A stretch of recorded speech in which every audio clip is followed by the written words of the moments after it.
คลิปหลักๆของพี่น้องในบ้านกับซีเมนเฮ็ดนาเนาะต้องลงมากับปลูกฝังนี่นะครับเป็นบ้านของพี่น้องชนเผ่าลาวเนาะหลายคนนิยมปลูกอ้อยพี่น้อง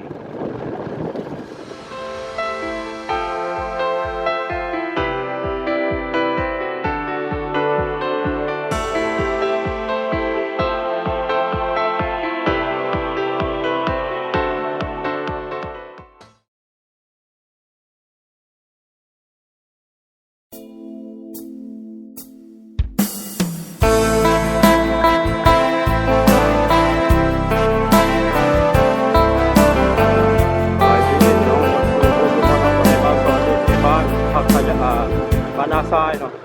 เมืองอุดมพรแขวงเสาอนาเขตคลิปนี้สิพาพี่น้องเข้ามาเลาะมาเที่ยวชนบทลาวทางบ้านต้นเพิ่งกับบ้านยืดๆนี่เป็นทางเส้นนี้เข้ามาจากทางบ้านนาทรายเนาะแล้วก็ลัดออกไปพละบ้านพักขยาว่าบ้านหนองสะพังบ้านต้นเพิ่งเมืองอุดมพรแขวงเสาอนาเขต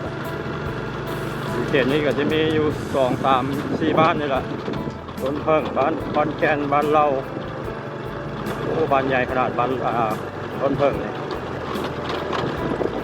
ก็สอนระบบเลยเข้ามาจะเชื่อเราบ้านนี้เชื่อรับอิฐจากถนนเลขที่13เข้ามานี่ก็บ่ไกลประมาณ2 กิโลเมตรถนนหนทางกว้างอีหลีพี่น้องเลยแต่ว่าเป็นถนนดินแดงบ้านมันก็ใหญ่โบแมนเมืองอุดมพรเลยพี่น้องขอโทษขออภัยเนาะอันนี้เป็นขึ้นกับนครไก่สอนอะไรนี่บ้านต้นเพิ่งเนี่ยขึ้นกับนครไก่สอนผู้วิหารแขวงสวรรณเขตเด้อโบแมนเมืองอุดมพรเนาะเพราะว่ามันใกล้เมืองอุดมพรนะบางส่วนเลยคิดว่าขึ้นกับอุดมพรยังบอลเห็นป้ายมาเห็นป้ายมันขึ้นกับนครไก่สอนคลิปหลักๆของพี่น้องในบ้านกับซีเมนเฮ็ดนาเนาะต้องลงมากับปลูกฝังเลี้ยงสัตว์เขตนี้เพิ่นก็ปลูกอ้อยนะเสร็จทางสามแยกไปทางไหนบ้านเป็นบ้านของพี่น้องชนเผ่าลาวเนาะบ้านต้นเพิ่งนับถือศาสนาพุทธมีวัดบ้านใหญ่อะไรดีนะมีห้องตลาดนัดพี่น้องของที่นี่ถามพระเจ้าตลาดนัดเปิดทุกตอนบ่ายวันพฤหัสที่นี่เกือบลงทางเนาะส่วนลงไปทางบ้านขอนแก่นก็ได้ถามพระเจ้า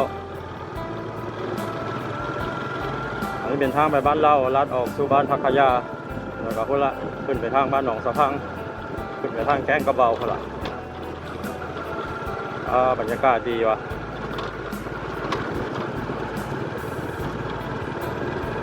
บ้านใหญ่หรือบ้านต้นเพิ่งเนี่ยบรรยากาศดีธรรมชาติงามพี่น้องติดตามรับชมบรรยากาศเหมือนกันเนาะ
สิฮอดทางดำทางใหญ่แล้ว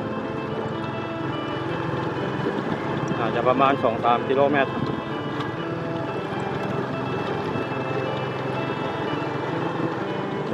เป็นทางไปตามป่าดงพี่น้องป่าโคกต้นไม้ก็ใหญ่พอปานใดเนาะ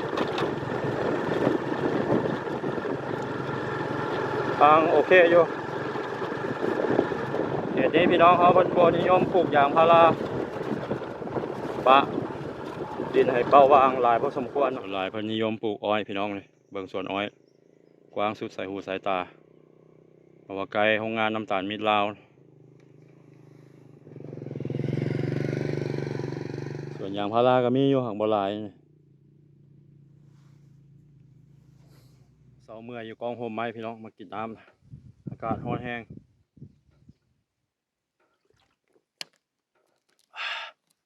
มีแห้งกับบัดเดินทางต่อวันนี้พี่น้องใครสิฮอดทางดำแล้ว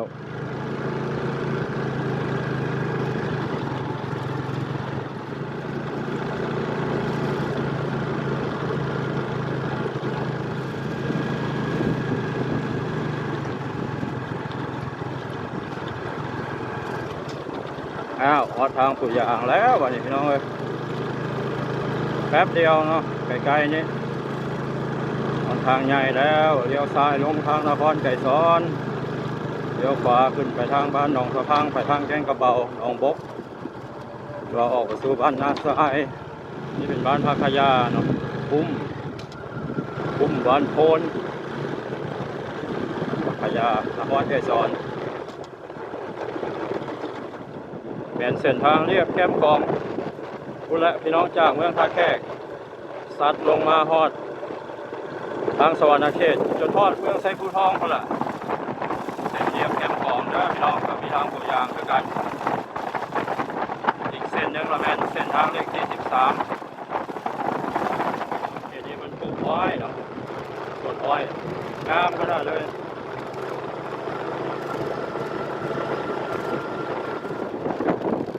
อ้อยส่งโรงงานน้ำตาลมิตรลาวเขตนี้เพิ่นทับซื้อหมดบ้านหนองสะพังนะพี่น้องมีทาง3 แยกเลี้ยวขวาเป็นไปทางนาทรายออกสู่เซโนเลี้ยวซ้ายเป็นขึ้นทางบ้านหนองสะพัง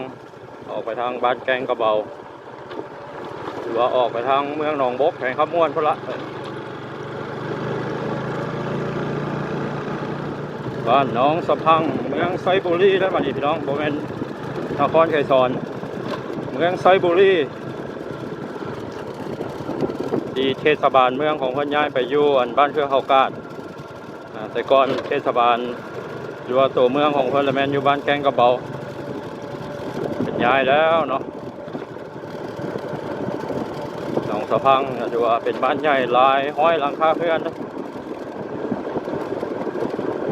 เป็น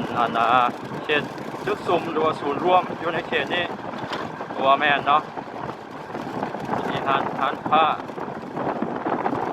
ทานแปลงรถทานอย่างต่างๆมีน้องพี่น้องอยู่บ้านหนองสะพังเลย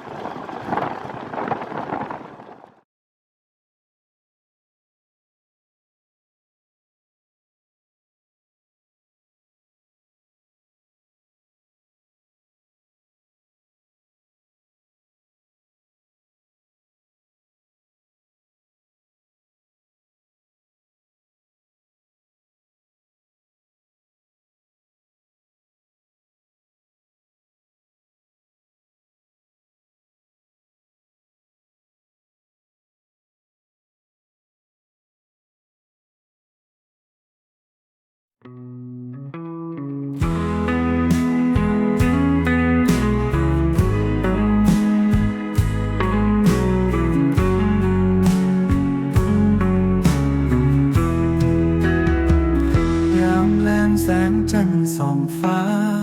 น้ำตาของอ้ายไหลใจอ้ายคอยหาผู้อยู่ไกลเจ้าอยู่มองได้บ่ฮู้จักใจอ้ายยังหวังคอยถามเจ้ากลับมาอ้ายรอคอยท่าห่วงหาเจ้าทุกวันผม นากว้างใหญ่ภูเขาเขียวสวยงามอ้ายคอยเฝ้าตามร้องยามน้องกลับมา คือก้อนขี้ฟ้าไหลไปตาม